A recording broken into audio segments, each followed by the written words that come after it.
As assídeas são seres que têm uma fase de larva e depois, quando elas se tornam adultas, elas se fixam em um lugar, mas acontece algo interessante com esses bichinhos, se a gente pode chamá-los assim. Esses bichinhos eles têm na sua fase de larva uma espécie de sistema nervoso que é capaz de coordenar os seus movimentos para que eles procurem um local onde eles vão se fixar na fase adulta. E uma vez que eles se tornam adultos, eles se tornam sésseis, eles param de se locomover.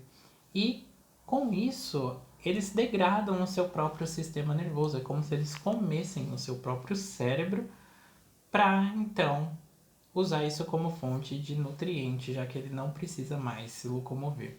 Esse vídeo é sobre uma das principais funções do sistema nervoso, no que é que animais e plantas diferem nesse sentido. Fala pessoal, tudo bem com vocês? Eu sou o Nicolas, sou neurocientista e o título desse vídeo podia ser muito bem Por que plantas não têm cérebro?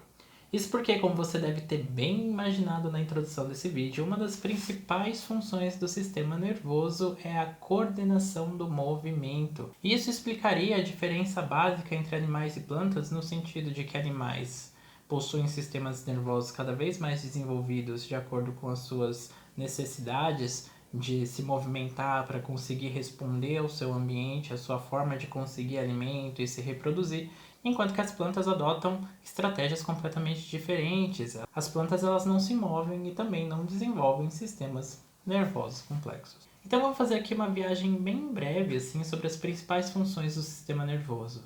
Se a locomoção é muito importante para os animais, isso faz com que os seus sistemas nervosos sejam cada vez mais complexos, a gente deve imaginar que uma das principais coisas que esse sistema nervoso precisa fazer é captar e extrair informação do ambiente para guiar essa movimentação. E daí a gente tem todo o aspecto sensorial da função do sistema nervoso. Todos os nossos sentidos servem para que a gente oriente o nosso comportamento a determinados objetivos. Então a gente fala geralmente que a cognição tem essa parte mais sensorial, onde a gente extrai essa informação do ambiente, e isso vai gerar em algum momento um comportamento que está muito associado com a movimentação. Só que ter sistemas sensoriais requer que a gente tenha neurônios extremamente especializados.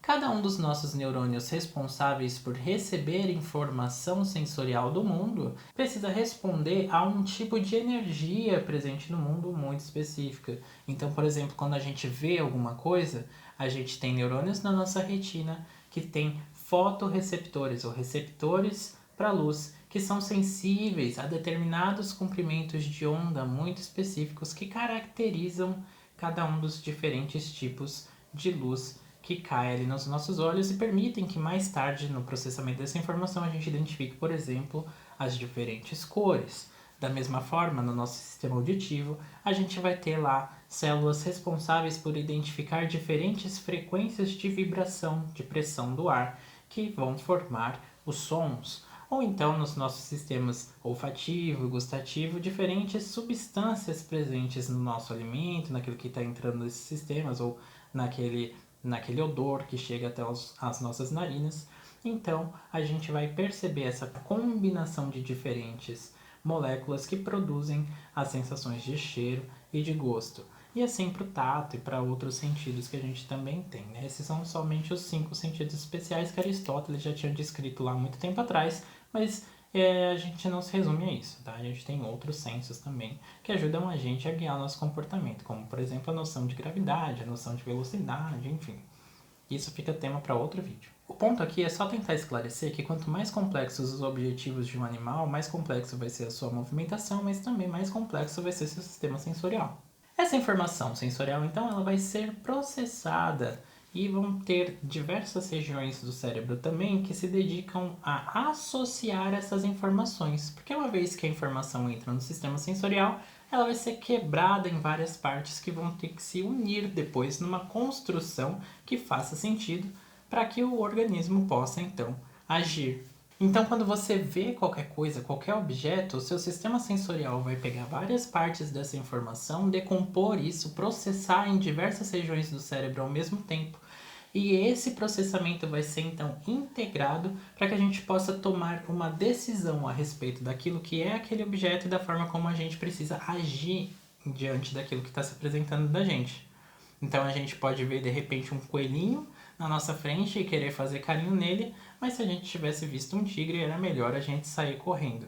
E esses sistemas que associam essas informações vão falar, olha, perigo, tá? É melhor você sair correndo, ou então, nossa, não tem nenhum perigo aqui, então você pode se aproximar e fazer carinho realmente nesse bichinho, por exemplo, se você tiver com vontade. E uma das regiões que está envolvida com essa nossa capacidade de tomar decisões, de planejar, de criar essas abstrações, entender quais são os conteúdos das nossas emoções, dos nossos estados internos e criar uma visão, um mapa do mundo exterior, né, um mapa mental do mundo ao nosso redor, é o córtex pré-frontal. E a proporção de córtex pré-frontal em relação ao resto do córtex, né, de mamíferos é um indicativo interessante para a gente dentro da neurociência para que a gente possa medir então a inteligência e tentar encontrar correlações entre o comportamento inteligente e um substrato neural para essa inteligência. Então veja, não é o tamanho do neocórtex por si só, não é o tamanho do córtex pré-frontal por si só que vai dizer se uma espécie é extremamente inteligente. Golfinhos, por exemplo, têm cérebros maiores que de humanos, né? Mas não são necessariamente mais inteligentes do que humanos. Isso porque a proporção de córtex pré-frontal que a gente tem em relação ao resto do córtex é muito superior. Apesar disso, golfinhos são muito inteligentes, então vale a pena, se você não conhece a inteligência dos golfinhos, procurar aqui no YouTube também para saber um pouco mais a respeito desse assunto, porque ó, é sensacional o que esses animais são capazes de fazer. Não só golfinhos, mas você pode se espantar também com o que os corvos são capazes de fazer, são animais assim fantásticos. Mas enfim, digressões à parte, o que eu quero trazer de mensagem aqui para vocês também é que toda essa função, né, de movimentação, de se dirigir a um objetivo, né, de responder ao ambiente de forma adequada, envolve processos que são extremamente complexos e que é fácil com que uma dessas partes acabe saindo um pouco fora daquilo que era planejado. E isso acaba acarretando nos transtornos neuropsiquiátricos ou neurológicos. Muitos desses transtornos neurológicos, eles acabam afetando não só a nossa capacidade de agir no mundo, de se movimentar, mas também sistemas sensoriais, né? A gente pode considerar, por exemplo, a doença de Parkinson, onde há essa dificuldade de controlar o movimento, mas que também é acompanhada por outros detrimentos nos sistemas sensoriais, como por exemplo na própria percepção de tempo alterada. Mas se a gente for falar de Parkinson, é melhor que a gente tenha um vídeo só para falar sobre Parkinson, então isso vai ficar para o futuro. Claro, se você gostou desse vídeo também, deixou aqui, né, o seu comentário falando, poxa, eu quero ver esse vídeo de Parkinson. Então não se esqueça de deixar o seu like e se inscrever aqui no canal, poxa, colabora muito com o meu trabalho para que eu possa trazer cada vez mais conteúdos relevantes para você. E eu gostaria de te lembrar também que se você quiser aprender mais a respeito de neurociência, você sempre pode se inscrever em um dos meus cursos. O link está aqui na descrição do vídeo.